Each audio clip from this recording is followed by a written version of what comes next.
Entre os anos de 1760 e 1830 na Inglaterra, ocorreu um fato marcante na história.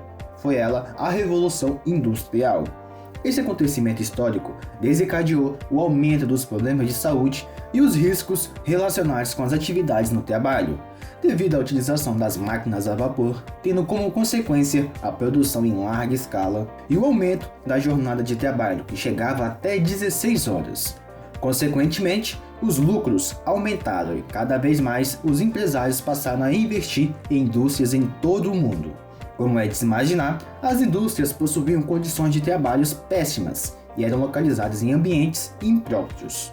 Além disso, a utilização de mão de obra infantil de mulheres era muito comum e ainda mais barata. O resultado desse cenário foi o enorme número de doenças, acidentes de trabalho, mutilações e muitas mortes.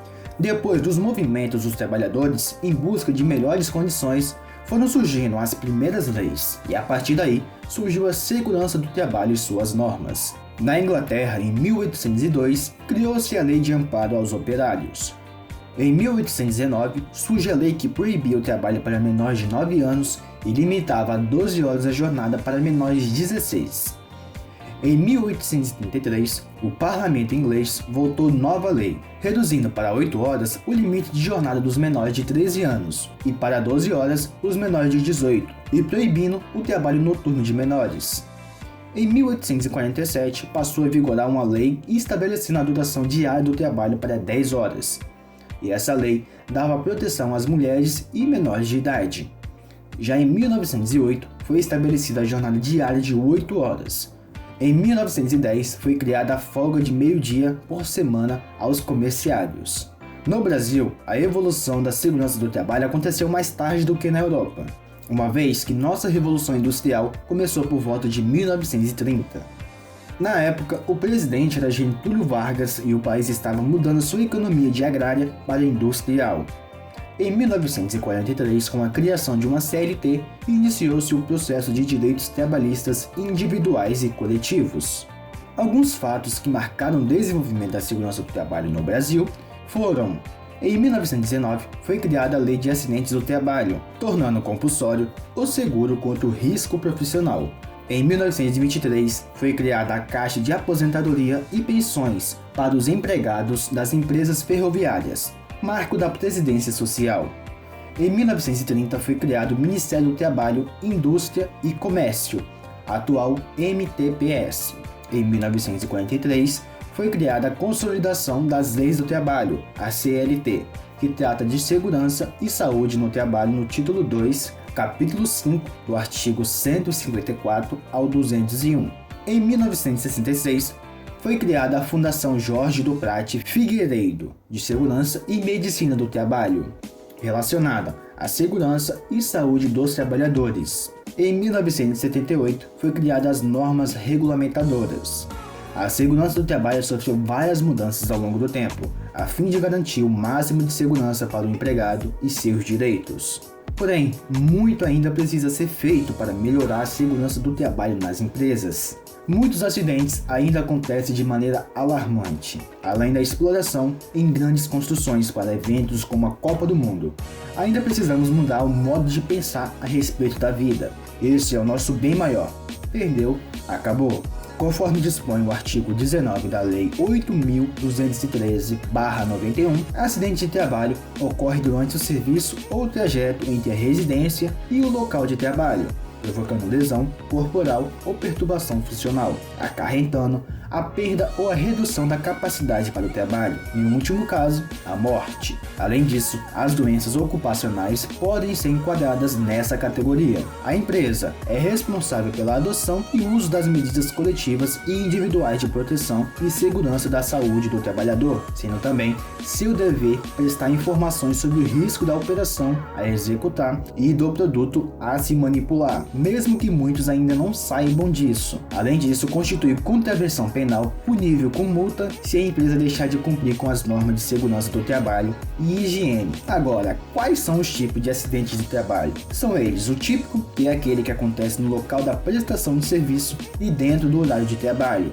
O atípico, também chamado de equiparado, é aquele que não decorre necessariamente de um evento ocorrido durante a prestação de serviço, mas sim das condições e do ambiente em que o trabalho é desenvolvido. E também tem o acidente de trajeto, que são aqueles que ocorrem durante o deslocamento do empregado de sua casa para o local de trabalho e no seu retorno, independente do meio de locomoção. Além dos três tipos que acabamos de falar, ainda equipara acidente de trabalho os acidentes que forem causados por terceiros ou companheiros de trabalho durante o serviço do empregado, como ofensas, atos de agressão, sabotagem ou terrorismo praticado por terceiro ou companheiro de trabalho, assim como falhas culposas decorrentes de imprudência, de negligência ou de imperícia. A hipótese de desabamento, inundação, incêndio e outros casos decorrentes de força maior ocorridos no local de trabalho e horário de trabalho também são acidentes de trabalho. No mais, vale destacar também que os acontecimentos ligados ao trabalho, mesmo que não tenham sido uma causa única, seriam acidentes de trabalho se contribuírem para a redução ou perda da sua capacidade para trabalho ou até mesmo a morte. Falamos um pouco sobre o surgimento da segurança do trabalho e os tipos de acidentes de trabalho.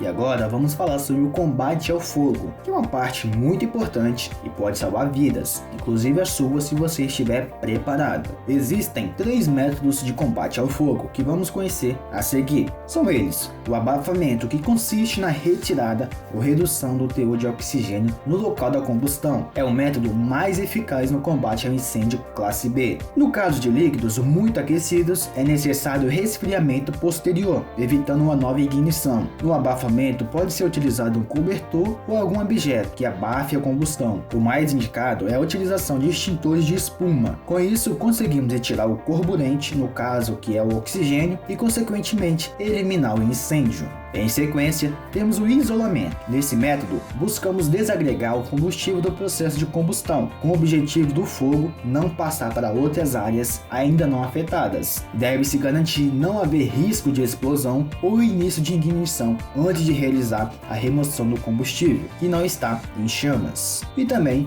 o resfriamento. Ele consiste na redução da temperatura da área afetada pelas chamas, evitando assim se chegar ao ponto de fulgor do material em combustão. O ponto de fulgor é a menor temperatura em que um corpo aquecido se inflama pela presença de uma chama externa. Quando jogamos água em um incêndio, estamos resfriando, retirando o componente calor e eliminando o agente ignívio. Segundo a norma regulamentadora NR23, todas as empresas têm a obrigação de prestar proteção contra incêndios. Ela é uma norma com apenas 5 itens, que são: todos os empregadores devem adotar medidas de prevenção de incêndios em conformidade com a legislação estadual e as normas técnicas aplicáveis. O empregador deve providenciar para todos os trabalhadores informações sobre utilização dos equipamentos de combate a incêndio, procedimentos para evacuação dos locais de trabalho com segurança e, por último, dispositivo de alarmes existente. Agora, dito sobre esses assuntos, também é importante saber como agir em caso de um acidente.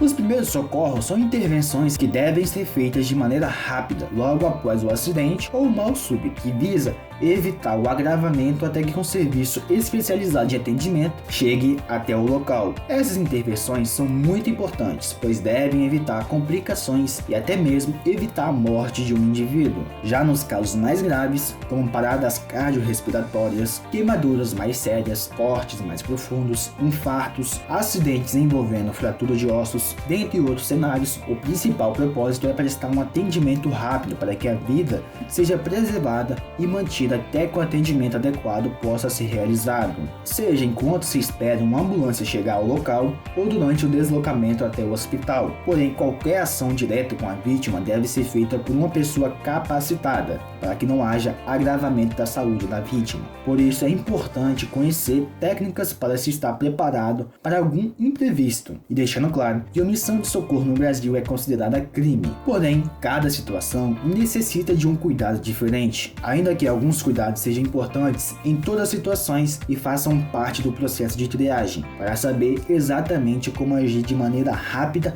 e eficiente. É importante prestar atenção em algo que deve ser feito sempre, que é a regra dos 3C. São eles: em primeiro lugar, checar o ambiente. É de extrema importância sinalizar o local e avaliar o ambiente antes de prestar o socorro, principalmente em acidente de trânsito. Aí você observa se existe fogo, fios elétricos soltos, se a vítima está em um rio de correnteza forte, se há fumaça tóxicas, gases inflamatórios. Em qualquer ambiente que você precise se pôr em risco para prestar o socorro, não é aconselhável fazê-lo. Em sequência, você deve chamar ajuda. Mesmo que vocês não corram risco no ambiente onde estão, chame ajuda. Grite para alguém, ligue para os serviços oficiais de emergência e resgate, mas garanta que a ajuda esteja vindo o quanto antes. E por último, cuidar da vítima. Após ter certeza que a situação não irá piorar por causa de fatores externos e de que a ajuda profissional está a caminho, é hora de você garantir que a vítima consiga esperar com vida. Este cuidado não é apenas físico, mas também emocional. Manter a vítima calma e focada é de extrema importância para salvar sua vida.